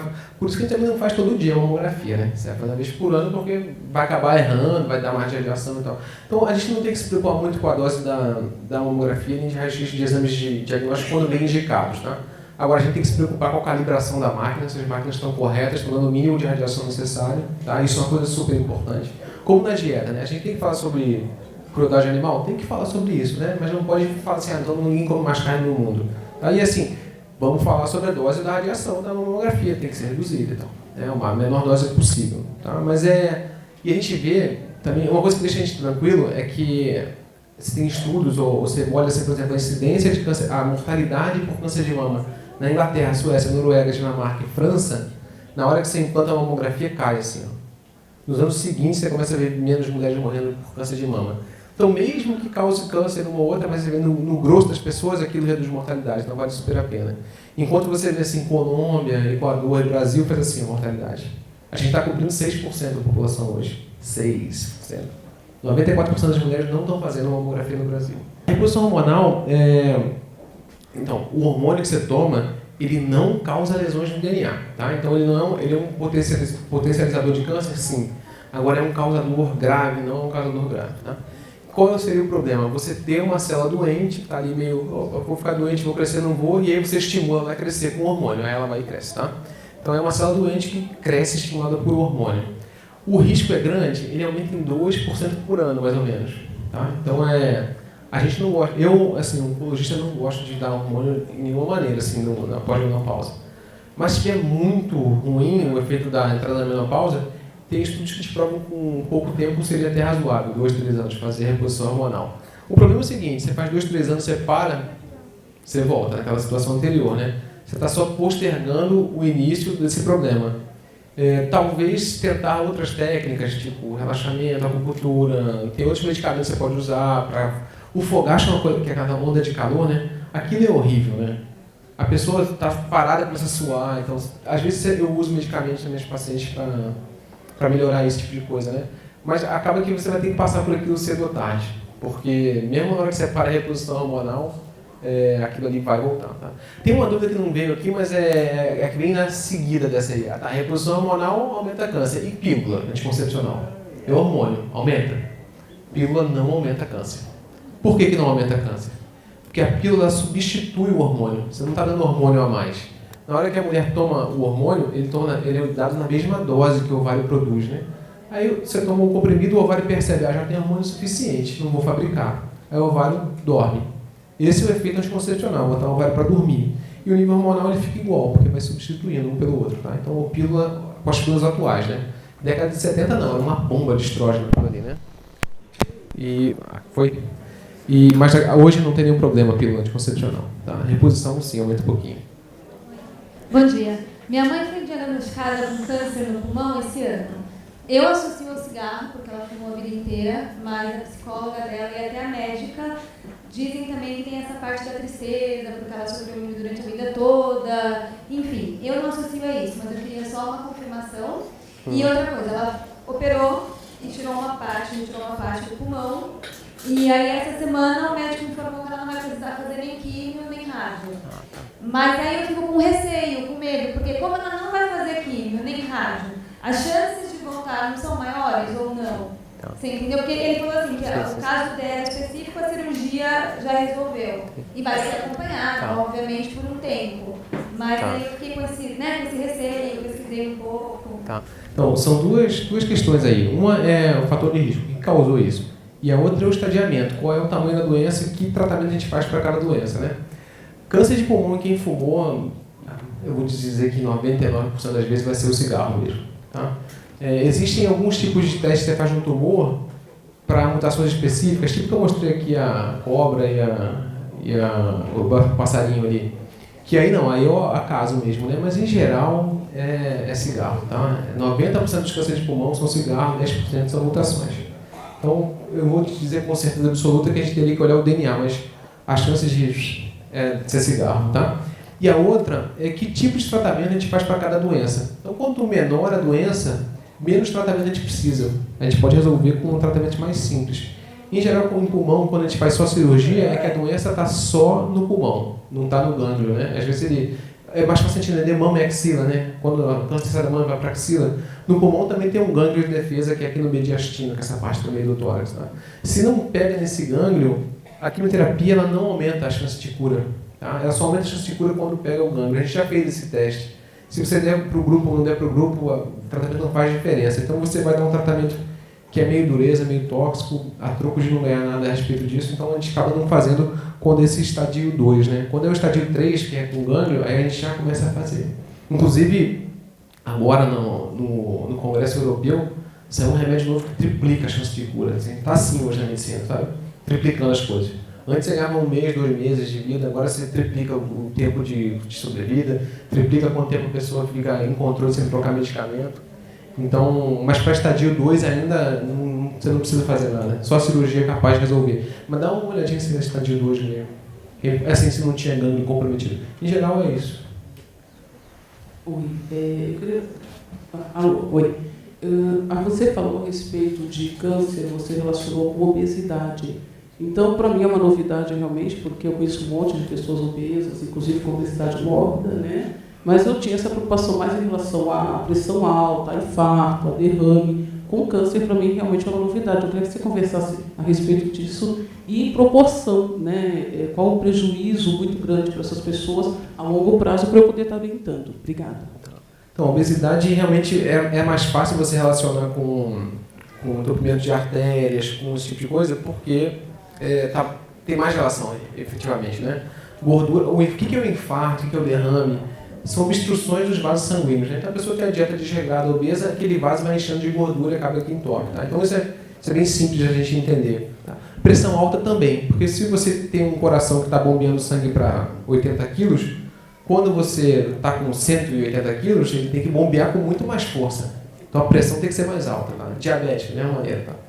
E a obesidade e câncer tem uma relação que não é tão forte quanto doenças cardiovasculares, mas ela existe de maneira indireta porque o hormônio que a gordura produz pode, assim como a reposição hormonal, que estimula uma célula doente a crescer, o hormônio, provavelmente o hormônio que a gordura produz, estimula aquela célula doente a crescer. A gordura produz estrogênio, por incrível que pareça, né? Um hormônio feminino, tá? Então aumenta a risco de câncer de mama. Tá? E também tem um negócio que a gente chama de síndrome metabólica, que ela produz uma inflamação no corpo que também pode estimular uma célula que já esteja doente a crescer. Tá? Então ela não faz a célula ficar cancerígena, mas ela pode estimular uma célula doente a se proliferar. Tá? É basicamente isso. É o seguinte, eu percebi que você não quer matar nenhum tipo de alimento, né? Mas eu queria saber especificamente sobre soja. Eu, pessoalmente, tive problemas com soja há 3 anos atrás. E se eu não tivesse parado de só comer a soja, talvez eu tivesse algum problema no meu seio. Existe algum estudo sobre a relação câncer-soja? Existe um número já pré-definido, estudado, de pessoas que têm intolerância à soja e isso acaba proporcionando algum mal-estar, como eu tive? Agora eu fiquei chateado que eu vi o estudo à minha frente e não li o estudo, né? Saiu agora uma recomendação da Sociedade Americana de Oncologia Clínica para dieta, e ele fala especificamente de soja e de café também. E nessa soja, do estudo, tem que ver a soja, que tipo de soja, transgênica, não transgênica, tem hormônio, não tem hormônio e tal. Mas essa soja dos estudos lá, a soja normal, não tem nenhum tipo de relação com câncer, não. Esse tipo de soja, né? Eu não sei, é porque ficou uma moda, uma época de hormônio da soja, né? Não esqueci o nome, Flavógeno, isoflavona, né? Isso é estrogênio. Isso, se a chave entra na fechadura e roda, não importa se vem da planta ou se vem do bicho, ela está abrindo a porta, entendeu? Então isso é estrogênio mesmo, tá? E aí faria mal, né? Se for isso, talvez. Mas o estudo de soja como um todo, como alimento, não parece ter relação. Não parece. E o café é benéfico. Agora a alegria, né? O café não tem problema, né? Reduz o risco. Maravilha, né? Sabe que antigamente o primeiro estudo que a gente ficou chateado com o negócio de café é que café aumentava o risco de doença cardiovascular, né? Aí a gente fala, cara, não é possível, cara, o café é tão bom, eu não vou poder tomar, eu vou ter infarto e tal. E aí foram rever o estudo, falaram assim, vamos rever o estudo, vamos ver quem fuma, quem não fuma. Quando você tira os fumantes, o café é benéfico. O que está acontecendo? O cara vai tomar um cafezinho e fuma um cigarro, sabe? Então o café é só uma testemunha inocente do hábito ruim que é fumar, né? Então a associação não é causalidade. Não é porque o galo canta que o dia nasce, né? Então o café está absolvido disso aí. Recentemente eu li sobre um chip que está sendo aplicado, que está em estudo avançado, inclusive, que ele cura o câncer. Você tem alguma informação? Então, eu não sei especificamente esse negócio do chip, né? O que a gente pode falar com certeza hoje é que o câncer não é uma doença única, né? São várias doenças. E cada pessoa vai ter uma doença diferente. Porque o câncer vem da minha célula, da sua célula, das células da pessoa específica. Então, a gente não está começando a entender que, da mesma maneira que nós somos todos diferentes, as nossas doenças vão ser diferentes também. Então, o que a gente está fazendo vai ter que fazer para o futuro? Vai fazer um teste genético em cada pessoa, e a gente vai achar o perfil das mutações que vai ter ali, e vai fazer assim, olha, você vai tomar 8 remédios, você vai tomar 2, você vai tomar 1, você vai tomar 3, você vai só operar. Tá? Então, essa coisa da cura universal para todas as doenças não vai existir, provavelmente, né? Porque são doenças diferentes, né? E é uma coisa até que deu um trabalho no passado, aquele negócio de fosfanolamina, foi um pânico total, todo mundo achou que tinha um complô para não curar a doença. Foi uma bobagem, foi um conceito errado, tá? Agora essas coisas de nanotecnologia, né? Robôs para operar e tal. Eu acho que isso vai chegar cedo ou tarde, viu?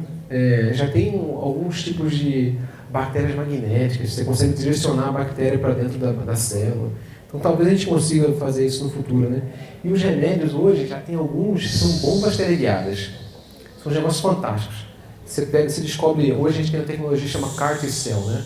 Você descobre qual é o erro da célula, faz um anticorpo que vai só ali, o remédio vai, encontra a célula cancerígena, encosta nela e joga o remédio dentro dela, tá? Então, essas nanotecnologias vão vir, né? Mas ainda não estão a ponto de bala ainda. Mas eu acho que mais uns 4, 5 anos, eu não acho que vai ser muito tempo, não. Pelo que eu tenho visto nos estudos. Felipe, a gente, pela física quântica, sabe que nós criamos a nossa realidade. Câncer é assim? Nós criamos, não criamos. E qual o poder da mente na gênese, na cura e na manutenção desta cura?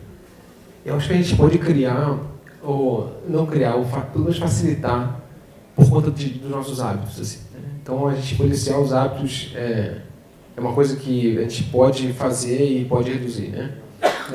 Eu não acho que a gente vai fazer erros do DNA por conta dos... Assim, lógico, se fumar vai fazer erros do DNA, mas só com o corpo. Talvez eu não tenha nenhum conhecimento que vai nessa direção, né?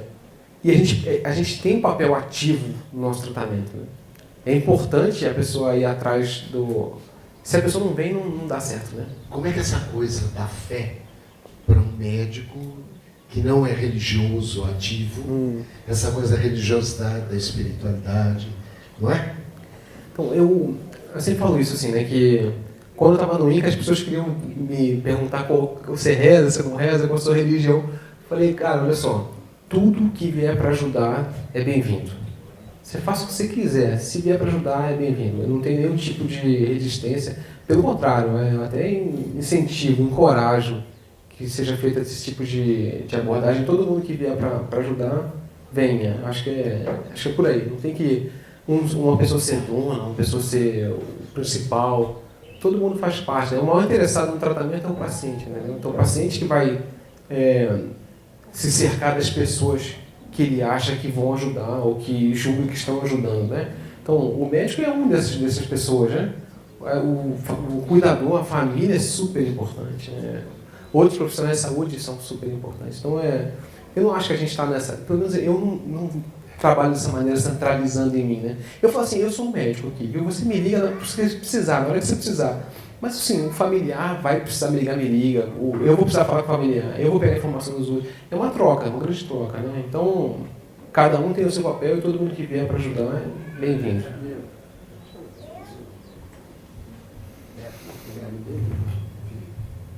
Doutor Felipe, uma pergunta, todas elas estão sendo direcionadas pela classe feminina. Uma pergunta me traz uma curiosidade. O oncologista está sempre preocupado com o resultado do exame. O linfoma tem algo a ver com Hodgkin? Qual a diferença entre o Hodgkin e o linfoma propriamente dito? Eu sou uma pessoa grata, eu passei por essa fase, gostaria que me explicasse. Tá. Então, a pergunta é sobre linfoma, assim, o que é linfoma de Hodgkin, o que é linfoma não Hodgkin? Como a gente viu, assim, são várias doenças, né? Os linfomas, eles são cânceres que vêm das células da linfa, que é o tecido branco, né? É uma vertente do câncer. É um tipo de câncer. Mas ele não é um tipo de câncer sólido, ele é um tipo de câncer das células de defesa. Então ele dá no linfonodo e tal. Então a mosca está querendo participar também. Então cada tipo dependendo do tipo de célula de defesa que está doente, você tem um tipo de câncer diferente. Então você tem o linfoma de Hodgkin, que é o que vem da célula de Rinne-Stenberg. Você tem o linfoma folicular, que vem da célula do folículo. Cada célula de defesa vai dar um tipo de câncer diferente. É um câncer hematológico. Eu particularmente não trato, que é um câncer do hematologista, né? O oncologista é sempre o mesmo. Como assim? Não, a preocupação do oncologista sim. é sempre mesmo receoso de não poder ser cuidado, no caso do Hodgkin. Eu tive um linfoma. Sim. Então, me considero a coisa realizada de bom agrado. Então, a pergunta é por que a gente fica sempre preocupado. A gente é preocupado mesmo, viu? Eu não dou alta pra ninguém, viu? Pra ninguém, né? Pelo menos uma vez por ano vem aqui pra gente dar uma olhada, traz um bombom, pra gente conversar, bater um papo e tal. A gente sabe que à medida que você tratou e à medida que o tempo vai passando, o risco de voltar vai reduzindo, né? Então, esse número de 5 anos, que é um número mágico, veio da onde? Eu tinha uma dúvida cruel quando era estudante. Da onde veio 5 anos? E eu cheguei à conclusão que é 5 anos porque a gente tem 5 dedos. Alguém inventou a história, que é 5 anos, né? Tem gente que opera, está curado, tem gente que faz químio, está curado, tem gente que vai voltar dali a 3, 4, 5, 8, a gente não sabe, né? Mas inventou os 5 anos. Então, mas o que a gente sabe é que à medida que o tempo vai passando, o risco reduz. Tá? E aí, 5 anos, eu não dou alta depois de 5 anos. Vem daqui um ano para a gente bater um papo, faz o exame de sangue para dar uma olhada, eu examino. Tá? Então, é basicamente um excesso de zelo. Eu sou meio possessivo, viu, com os pacientes. Que bom. Felipe, muitíssimo obrigado por tudo. Gente,